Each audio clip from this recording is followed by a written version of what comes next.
serumit apapun kerjaan kita jangan sampai terlihat rumit, kasar terlihat lagi kusut di depan tim kita.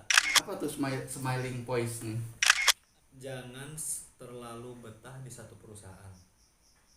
Kalau di perusahaan itu nggak ada perkembangan.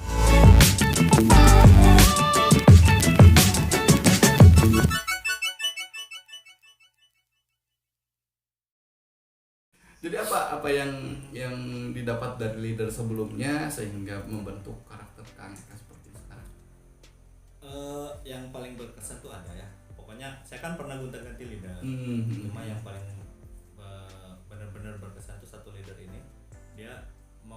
Dia nggak ngomong, maksudnya dia nggak ngajarin kamu tuh harus gini, enggak. Cuma dia ngecontohin kerja tuh gini dengan tingkah laku dia gitu. Oke. Nah itu tuh saya ambil di situ, sama saya juga ngelakuin sekarang gitu. Nah yang paling berkesannya itu gimana serumit apapun kerjaan kita jangan sampai terlihat rumit, kasar terlihat lagi kusut di depan tim kita tuh. Oke. Itu yang paling saya Keren tuh.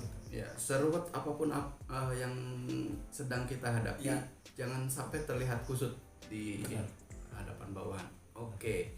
Ibaratnya seluka apapun, terus sesedih apapun, kita harus terlihat senyum. Dan ini ngaruh nih sama kalimat Kang Eka sebelumnya nih.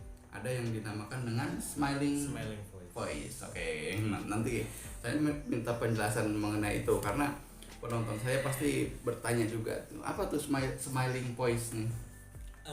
Smiling voice itu gimana kita itu harus bisa terdengar, suara itu terdengar seperti ceria, senyum, walaupun customer itu emang nggak bisa ngelihat kita ya. Tapi si customer harus bisa sampai ngerasa, oh ini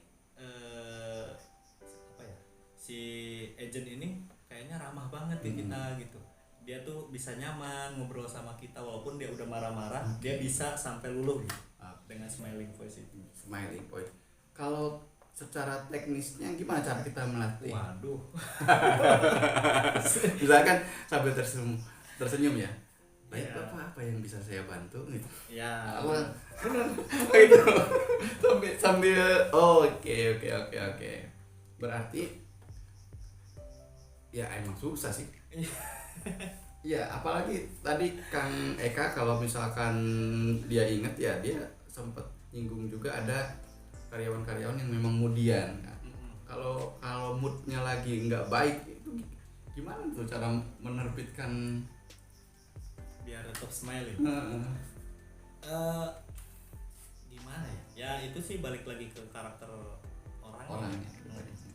Balik ke karakter orangnya. Kalau emang orangnya bisa dibilangnya bisa profesional, ya dia bakalan bisa menghandle customer itu secara baik lah. Oke. Kayak gitu. Paling ya ada kalau dulu pas saya bagian di agent itu ya ditaruh tiap meja itu ada cermin. Jadi biar kita tuh ngobrol sambil bercermin yeah. Kalau kita itu benar tersenyum gitu. Oke. Sambil ceria. Ya, dan ini juga diterapkan sebenarnya untuk yang memang face to face. Iya. Jadi memang kita wajah ini secara keseluruhan tidak hanya suara tapi wajah kita harus wajah yang tersenyum. Mata kita harus mata yang senyum begitu. Jadi memang agak susah untuk menerapkan seorang customer service yang benar-benar prima gitu kan. Jadi suatu hari saya pernah cerita nyata juga gitu kan. Gimana kita mau senyum? Nah, kalau misalkan di swalayan kan sering ada program-program misalkan kumpul kupon dapat hadiah tertentu. Nah, suatu ketika hadiahnya habis. Ya, di cabang kita tuh lagi habis. Habis di sini bukan berarti kita tidak mau ganti dong gitu kan. Ketika ada komplainnya paling inden dulu kan. Nah, saya menghadapi konsumen dan tiba-tiba dengan marahnya dia lempar semua kupon itu ke wajah saya. dan itu susah sekali ya. Pasti. Namanya juga kita manusia, itu paling apa ya, paling agak susah tuh untuk tetap wajah kita ramah terus. Iya. Supaya ada cemberutnya. Ya. Nah, ini tantangan terbesarnya yaitu suara supaya seolah-olah terdengar selalu senyum kan. Nah, sementara untuk yang face to face itu semua gitu kan, karena kelihatan. Ya, sama ada tantangannya gitu. Jadi yang namanya menghadapi konsumen itu atau nasabah dan lain sebagainya itu ya memang kesabaran yang paling diuji. Ya. Orang pikir kan orang-orang seperti di divisi ini kan udah kalian mah nggak capek, nggak pakai keringat, nggak pakai tenaga yang berlebih, tapi salah. Kita itu kadang kerja yang nyakitin hati itu bisa lebih apa ya sebutannya, lebih membekasnya lebih lama kan daripada kita gotong-gotong di gotong semen misalkan satu hari capek terus malamnya istirahat, mungkin besoknya bisa press lagi. Tapi kalau udah hati, waduh. susah. Oke. Nah, ada tips-tips nggak Kang untuk nih teman-teman kita yang baru lulus, baru keluar ternyata dapat pekerjaan yang model-modelnya kayak kita dulu nih?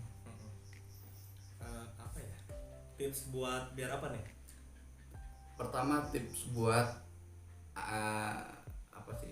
Untuk menghargai dulu nih pekerjaan kita. Terus ya tips kedua sih supaya bisa meneguhkan kesabaran kita gitu. Ya kalau di call center mungkin ya dibilang tips pertama itu ya teman-teman harusnya udah bersyukur lah. Bersyukur udah bisa kerja di balik layar tanpa kena kupon undian sebanyak itu gitu. Iya, gitu kan. Harus bersyukur karena dibilang lebih, kalau mungkin pemikiran orang awam tuh lebih enak duduk di depan komputer dengan AC gitu ya. Yeah. Itu kalau buat teman-teman yang belum kerja gitu, misalkan dapat kerjaan di call center, jalanin dulu, terus bisa ngelatih ya kayak saya sekarang bisa ngelatih public speakingnya lebih berani lah, lebih enak buat ngobrol. Terus sama satu lagi, ini yang paling diingat sama saya dari apa sih namanya? Tidak. Si almarhum tadi. Bukan. Apa? Yang interview itu? Oh, HRD. HRD, ya. Itu yang paling diingat. Jangan terlalu betah di satu perusahaan. Kalau di perusahaan itu nggak ada perkembangan. Oke. Balik lagi itu ya. Di belakangnya kalau di perusahaan itu nggak ada perkembangan buat kitanya. Oke. Jangan sampai terlalu betah karena ya mungkin banyak, ya saya bukan ngejudge atau gimana ya, banyak perusahaan-perusahaan yang emang stuck di situ-situ aja si orang itu gitu. Oke. Beberapa lama gitu kan. Kalau saya alhamdulillah ya nggak mungkin dibilang lama-lama, cuma masih ada jenjangnya lah gitu kan. Itu yang paling berkesan sih. Maksud buat tips-tips buat teman-teman gitu yang masih yang nanti mungkin dapat kerja. Iya, saya tambahin nih. Gimana? Tadi kan jangan terlalu lama di satu perusahaan kalau misalkan tidak ada perkembangan, tidak ada jenjang karirnya. Tetapi jangan juga jadi kutu loncat nih, kata HRD tetap juga. Kata HRD. Sebelum misalkan baru masa percobaan 3 bulan aja udah keluar, ganti lagi. Itu kan sebanyak apapun kalian menuliskan perusahaan-perusahaan di CV kalian, itu tidak akan kelihatan bagus, apalagi cuma 3 bulan, 6 bulan, 7 bulan, itu malah sebutannya kutu loncat kalau kata HRD. Ngapain Anda cuma loncat di perusahaan, nggak dapat saripatinya, nggak dapat inti dari pekerjaan itunya. Tetapi nah nyambung ke yang Kang Eka bilang, kalau bertahun-tahun Anda betah di satu perusahaan Bener. dan Anda hanya misalkan hanya jadi staff itu aja, ngapain gitu kan?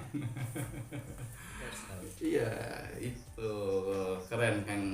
Sekarang Kang Eka sangat hebat nih setelah di call center. Wah. Terus apa lagi yang bisa dibagikan kalau di call center, barangkali ada yang terlewat? Apa ya? Tadi. Ya saya malah dapat ilmu banyak di call center ini karena ya pertama saya udah bisa ngomong. Kalau kata orang itu saya udah bisa ngomong. Yang kedua saya sempat dipercaya buat interview. Oke. Sempat dipercaya itu buat interview beberapa orang, dan ya itu balik lagi kalau saya lihat CV yang pengalaman kerjanya banyak dan cuma 2, 3, 4 gitu, 4 bulan doang gitu kan.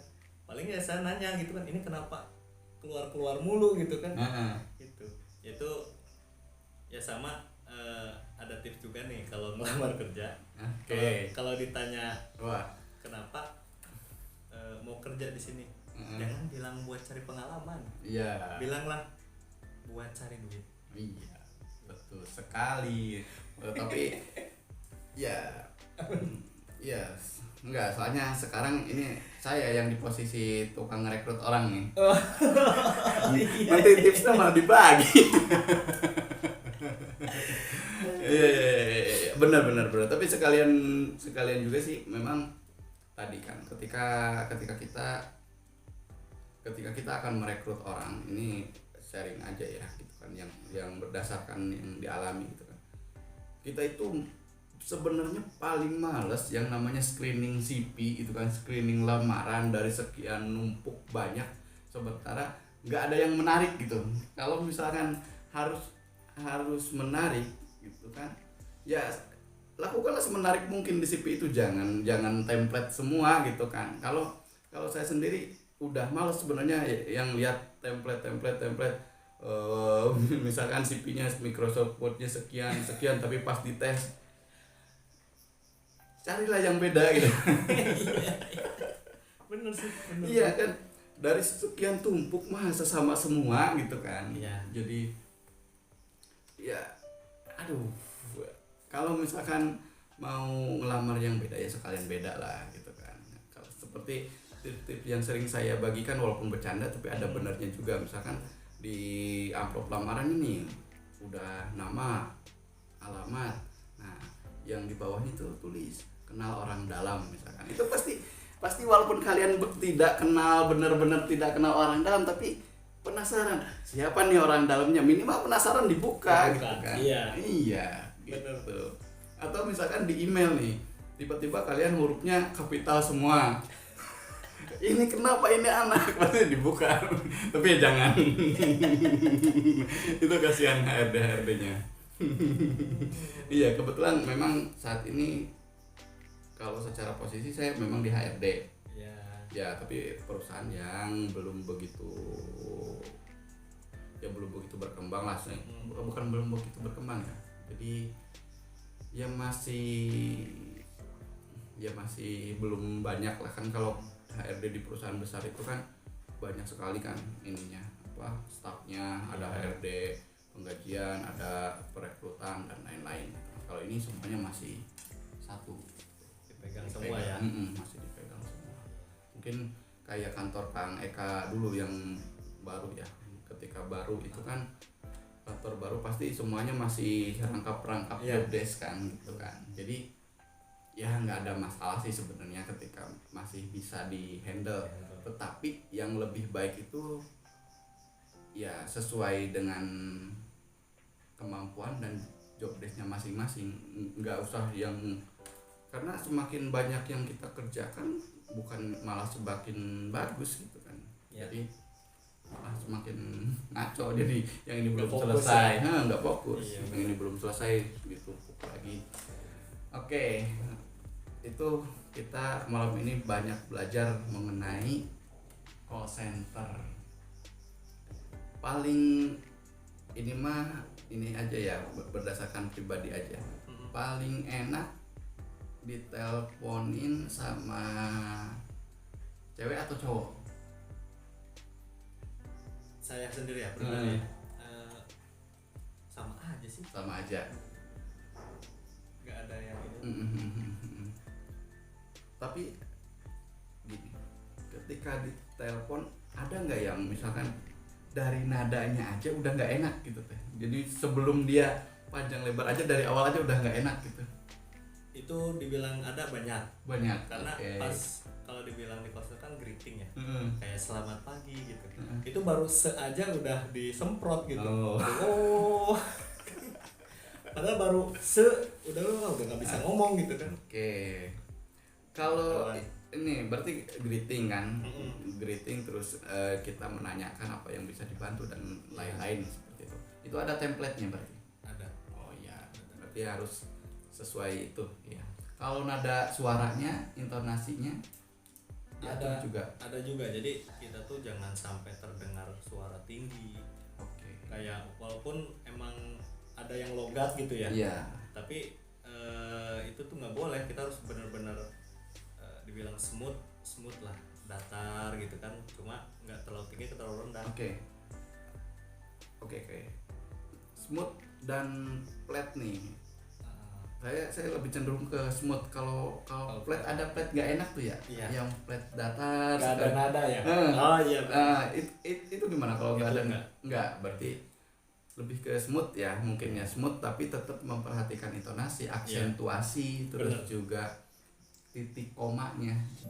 Ya makanya teman-teman ya, untuk yang masih belajar nih, lagi-lagi nih untuk yang masih belajar kalian itu misalkan nulis aja sering lupa tanda titik koma gitu kan, itu berguna sekali untuk teman-teman kayak Kang Eka nih, karena beda koma aja udah beda nada gitu.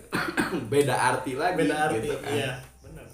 Iya kan, iya. Jadi sebaiknya dari sejak dini nih diperhatikan dalam penulisan. Kalau penulisannya baik, dibacanya pun baik gitu kan. Kalau penulisannya aja udah berantakan, ke SMS semuanya dilabrak misalkan. SMS bukan SMS ya, zaman sekarang WhatsApp nggak ada titik koma, itu masa depan Anda meragukan. Ya enggak juga. Gitu. Ya. Terus aksentuasi tadi ya, terus intonasi, terus juga kalau pelapalan ada yang misalkan cadel atau kayak gitu. Itu nggak bisa sebenarnya. Karena kan ya saya pernah interview juga ada yang cadel, ya udah ya bukannya kita ya bukan rasis atau rasis atau apa ya gitu kan. Cuma emang keperluannya ya tidak, standar dari perusahaannya emang nggak mau yang itulah maksudnya.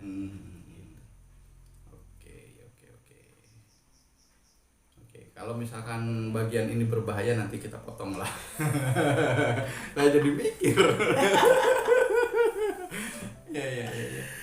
Oke, terus kalau penampilan karena nggak kelihatan, tapi apa ngaruh? Masih dibilang ngaruh sih kalau penampilan. Jadi walaupun kita emang di balik layar, tapi kadang dibilang itu suka ada kunjungan customer lah ke tempat kerja kita. Iya. Jadi tetap kita tuh dibilang mah harus ada yang sedikit inilah buat nyambut customer kita gitu kan. Ya, jangan sampai koloran kayak kita nih. Ya guys, namun juga ngobrol santai kita mah. Jadi banyak sekali ternyata ya di dunia call center, dan malam ini saya juga banyak belajar. Dan tadi mungkin penggalannya boleh silahkan mau dibagikan di TikTok apa. Tadi sengaja saya jeda supaya bisa dipenggal gitu sebenarnya. Ya, jadi ada kalimat-kalimat dari Kang Eka gitu kan tadi, atau kalimat-kalimat yang sengaja saya penggal gitu kan. Oke, sudah berapa lama di perusahaan ini? Kurang lebih dari 2013 ya 8 tahun. Tapi dengan catatan ada kenaikan jenjang karir ya. Tidak stuck di agent aja kan. Ya, jadi gitu. Tadi kan balik lagi. Kalau misalkan mau lama-lama ya pastikan Anda naik naik ya ke atas gitu kan, bukan berarti malah demosi turun jabatan. Memang sih berubah katanya. Saya berubah, tapi misalkan tadinya staff tiba-tiba jadi OB gitu kan, enggak juga. Jadi harus ada kenaikan. Nah, setelah 8 tahun ke depannya ada rencana apa? Bisa sekali pertanyaannya, tapi ya udahlah, ke depan masih ada mimpi yang harus diraih. Mungkin kalau sekarang sih dibilang yang sekarang udah 8 tahun ya dibilang udah kecebur ya. Mending lanjutin dulu di sini, tapi masih tetap, karena kan sekarang dipindah ke Bandung. Oh, di Bandung si perusahaan itu pindah ke Bandung, masih tetap kepengen ke Bogor sih. Kalau masih bisa tetap di Bogor. Oh, berarti itu semacam cita-cita abadi itu. Jadi orang Bogor. Bener. Oke. Terima kasih Kang Eka, senang berbagi untuk masalah per-call centeran. Jadi teman-teman ya, kalau misalkan masih bingung channel ini tentang apa, itu sebenarnya saya mengulas banyak sekali masalah pekerjaan di sini. Ya, ada yang driver, terus juga ada yang penjaga malam, ada yang security, ada yang peternak ayam. Udah pernah saya bahas video-videonya di sebelumnya. Ada juga penjelajah misteri. Nah, itu seru tuh. Iya. Saya nyampe nonton bolak-balik. Ada penjelajah misteri dan lain-lain. Pokoknya banyak profesi di sini. Nanti juga saya masih mengundang banyak teman ya. Ada Kang Fuad tadi yang kita sebut. Ya. Nanti mungkin dia bercerita tentang apa gitu ya, tentang yang lagi dia geluti, tentang geowisata. Ya. Ya, terus juga tadi disebut juga ada siapa ya yang kita sebut tadi ya, IPA 2, siapapun itu personilnya, mangga mau cerita apa tentang pekerjaannya seperti Kang Eka. Sudah banyak perubahan dari Kang Eka yang kita kenal masa SMA. Dulu dia tukang band, sekarang tukang mimpin para call center begitu. Oke, selamat malam Kang Eka, terima kasih banyak kunjungannya. Nanti dilanjut obrolan berikutnya. Siap. Bye bye. Assalamualaikum warahmatullahi wabarakatuh.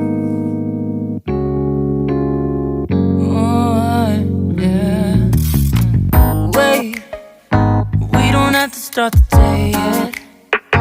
I just wanna stay, even if we run late. This morning, let's take our time. Everybody needs a break, right? Sometimes.